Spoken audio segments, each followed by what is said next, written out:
No, I'm not staying. No, no, no. The wheels of justice turn slowly, and sometimes the hammer of justice has to fall, and it's falling right here, right now. Straight to jail. The judge refusing to delay an unexpected jail sentence for Jussie Smollett, despite desperate pleas from his legal team.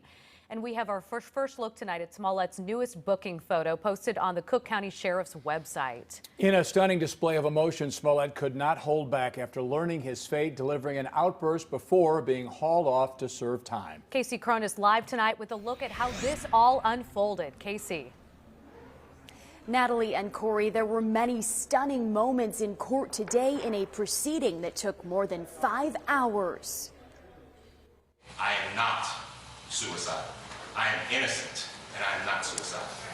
And if anything happens to me when I go in there, I did not do it to myself, and you must all know that. After learning his fate, former Empire actor Jussie Smollett stands in dramatic fashion, shouting in court before being ushered away. I am not suicidal. Stop laughing about black. I am not suicidal, and I am innocent. I could have said that I was guilty a long time ago. This followed a lengthy day in Judge James Lynn's courtroom, which started with Smollett's lawyers asking for a new trial, a motion that was ultimately denied. He is not a threat to the people of Illinois. Friends, former colleagues, and family members of the actor, including his 92-year-old grandmother, addressing the judge, pleading for leniency. That Jussie is loved and respected by all who know him. And I ask you, the judge, not to send him to prison. If you do, send me along with him. Letters on Smollett's behalf were also read, including one from actor Samuel L. Jackson and another from NAACP President and CEO Derek Johnson. And you took the noose that they never did get around your neck and you put it around your own neck. I repeat, you put the noose around your own neck. Judge James Lynn tearing into the actor, calling him a narcissist and liar, saying Smollett faked a hate crime to make himself more famous. You've turned yourself into riches to rags, and it's so unfortunate. Your very name has become an adverb for lying, and I cannot imagine what could be worse than that. Smollett was sentenced to 30 months probation, 150 days in Cook County Jail, a $25,000 fine, and more than $120,000 in restitution. Defense attorney Nenye Uche says he will appeal. All I would say is this sentence today calls attention to what black people in the United States have been complaining about for a long, long time. Is it fair what happened today? And the answer is absolutely not. While Special Prosecutor Dan Webb says he believes the sentence is fair and just. This defendant, Jussie Smollett, has never shown to the city of Chicago an ounce of contrition. He's never once stood up to say, I'm sorry. He's never once stood up to accept responsibility for his criminal conduct. He has simply denied it, denied it, and denied it. A spokeswoman with the Cook County Sheriff's Office says Smollett will be given a medical and mental health exam like anyone else who is ordered into custody. He will also be given a security assessment and placed in housing accordingly. Live from the Layton Criminal Courthouse, Casey Cronus, Fox 32, Chicago.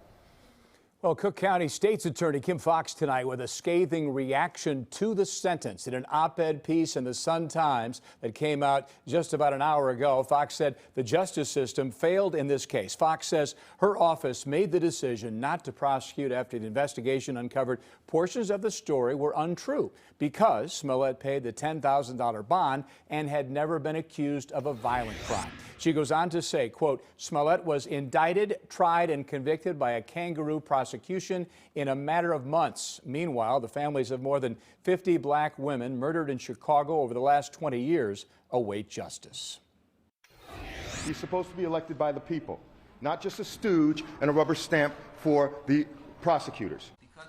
Defending their brother, Smollett's siblings maintain he is innocent. And now they deal with the reality that Smollett will be behind bars for months. Tia Ewing live tonight with more reaction. Well, the Smollett family, they are not happy with today's sentencing, saying that their brother had no prior record and they are, quote, very, very disappointed. He's in jail for 5 months. That is unacceptable. For being attacked.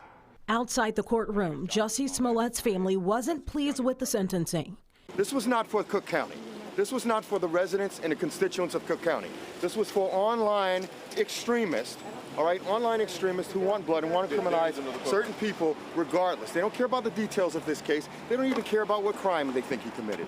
This was all intentionally planned to punish someone because they don't agree with the demographic or they don't agree with his politics.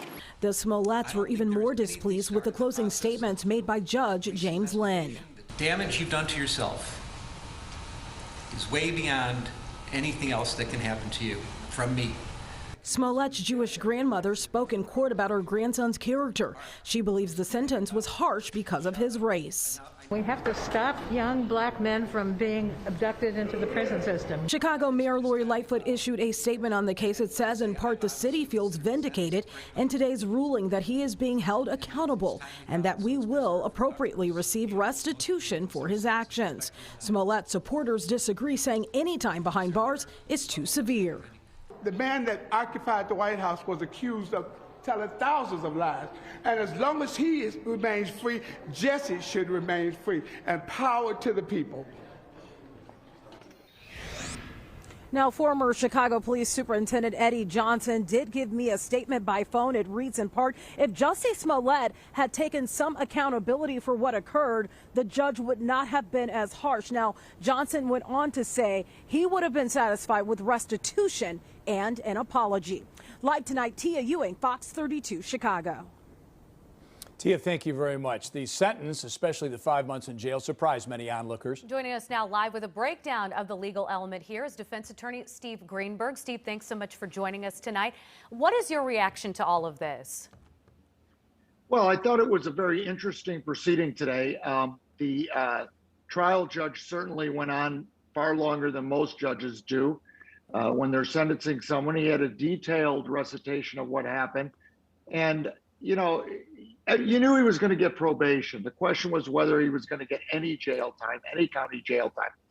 Sentencing is not the time to sort of get up there and say that I've been wrong and to argue like they did today. So I thought their approach wasn't helpful.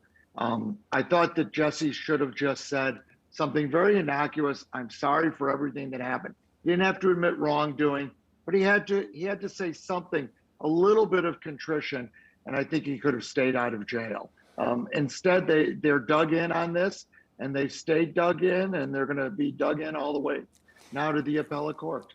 So, Steve, Smollett's lawyers, as you heard, and others claiming the sentence reflects a sort of double standard where defendants of color are treated differently from those who are white. What do you make of that sort of claim? I don't have any dispute with that claim, that people of color are definitely treated differently.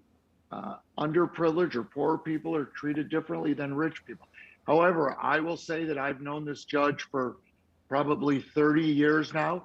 This is one of the most fair, if not the most fair judges I know. He is extremely open-minded. I would say he's very liberal, very progressive. And I don't think that race played any part in this, other than I think he was disturbed because many of the entities that he himself might support or empathize with, or that he thought that Mr. Smollett empathized with and supported, were damaged by his actions. And I think that's where race may have come in. Not because Smollett's race or not because Smollett was gay, but because of the damage that he felt these actions caused to others who are like him. So, Steve, 150 days in the county jail, essentially 5 months. How much of that jail time will Jussie actually serve? Well, he'll have to do 75 days. He'll get credit for the day he was arrested, so 74 days.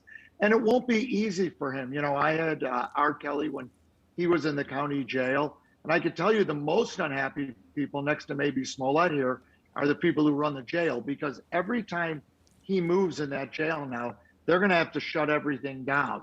They're going to have to shut down the whole tier, the whole deck, because no one else is going to be able to come around him. They don't want anything to happen to him. And it's going to be a difficult time for him because he will be placed in some sort of protective custody, essentially alone and apart from the other inmates. Steve, we got to go. Give me 20 seconds. Is he going to be safe in jail? Yeah, he's going to be absolutely safe in jail. Nothing's going to happen to him because he's going to be in protective custody. The more interesting question is this case ultimately going to get reversed because of the promises that were made to him originally, which is what I thought should have happened. Never should have been a second case. All right, Steve Greenberg, thanks so much again for your time tonight. Appreciate it. Thank you.